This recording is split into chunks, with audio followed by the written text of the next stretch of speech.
పండుగలలో ముఖ్యమైన పండుగ మహాశివరాత్రి. దేశవ్యాప్తంగా హిందువులు జరుపుకునే ప్రధాన పండుగల్లో ఇది కూడా ఒకటి.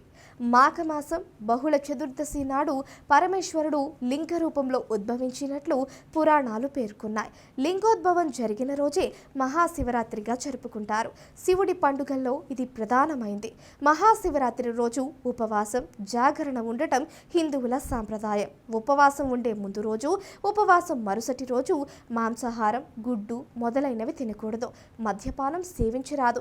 ఎలాగో ఉపవాసం చేస్తున్నాం కదా, ఉదయం లేస్తే ఆకలి తట్టుకోవడం కష్టమని ఆలస్యంగా లేస్తారు కొందరు. అలా చేయకూడదు. ఉపవాసం ఉండే రోజు ఉదయం సూర్యోదయానికి ముందే నిద్రలేచి తలపై నుంచి స్నానం చేసి శివదర్శనం చేసుకుని శివనామస్మరణతో ఉపవాసం ఉండాలి. రాత్రి వేళలో శివలింగానికి పూజలు చేస్తూ జాగారం చేయాలి.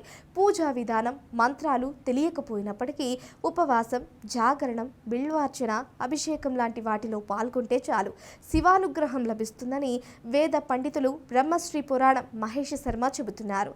ఇలా చేస్తే అనుకున్న కార్యాలు జరుగుతాయి. శివరాత్రి రోజు ఉపవాసం, జాగరణ చేయటం వల్ల సకల సంపదలు చేకూరుతాయని వారు సూచిస్తున్నారు.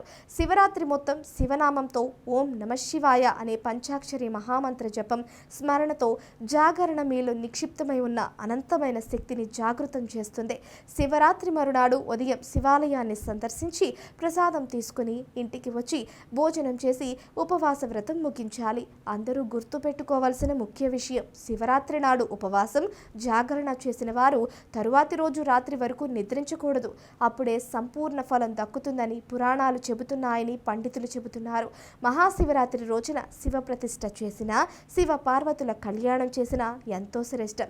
మహాశివరాత్రి రోజు తనను పూజిస్తే తన కుమారుడైన కుమారస్వామి కన్నా ఇష్టులవుతారని సాక్షాత్తు పరమశివుడే చెప్పాడు అంటే దీని విశిష్టతను అర్థం చేసుకోవచ్చు. త్రయోదశి నాడు ఒంటి పొద్దు ఉండి చతుర్దశి నాడు ఉపవాసం ఉండాలి. అష్టమి సోమవారంతో కూడి వచ్చే కృష్ణ చతుర్దశి నాటి మహాశివరాత్రి మరింత శ్రేష్టమైనదంటారు.